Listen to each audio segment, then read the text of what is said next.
Testing, testing, testing. 1, 2, 3. Right, what's this path like?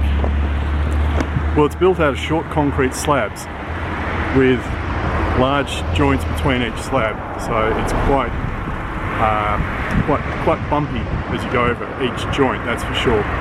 And it's just one long series of bumps essentially. I don't know if you can see the camera, but it's wiggling quite substantially on the end of this selfie stick every time I hit a bump. It's definitely not a smooth path by any stretch of the imagination. Although look, to be fair, it's not a bike path. It never was supposed to be a bike path. I mean, it's suitable for little kids to ride on here, but that's about it.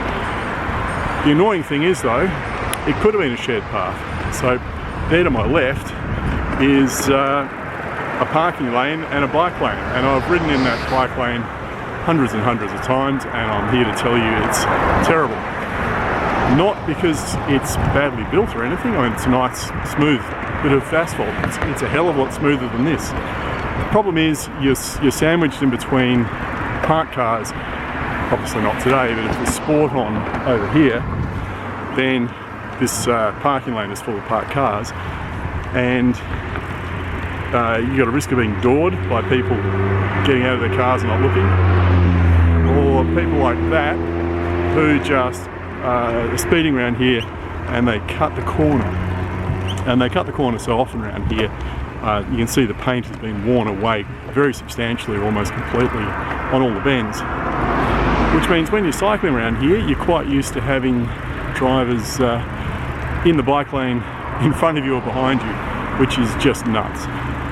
You know, it's a strip of white paint that won't stop you from being hit from behind.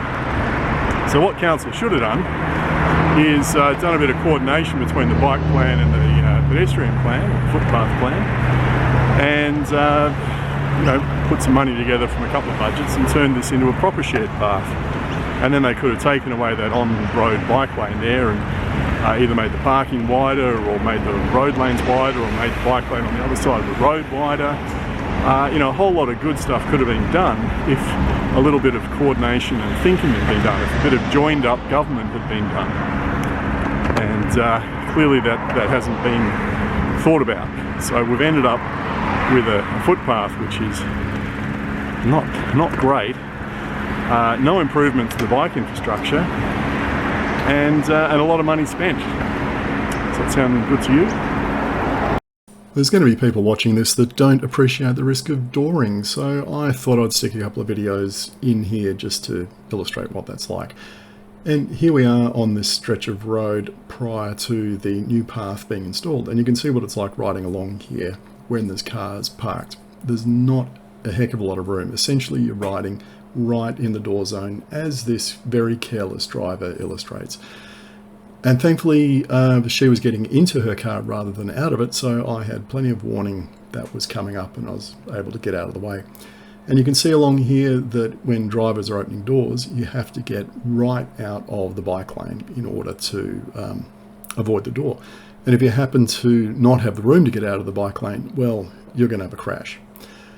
That's why I'm a little bit peeved that council just completely blew it with this. And instead of doing a bit of consultation and a bit of thinking, they've gone ahead and built this footpath when they could have built a shared path. They've really they've again taken the opportunity to miss an opportunity.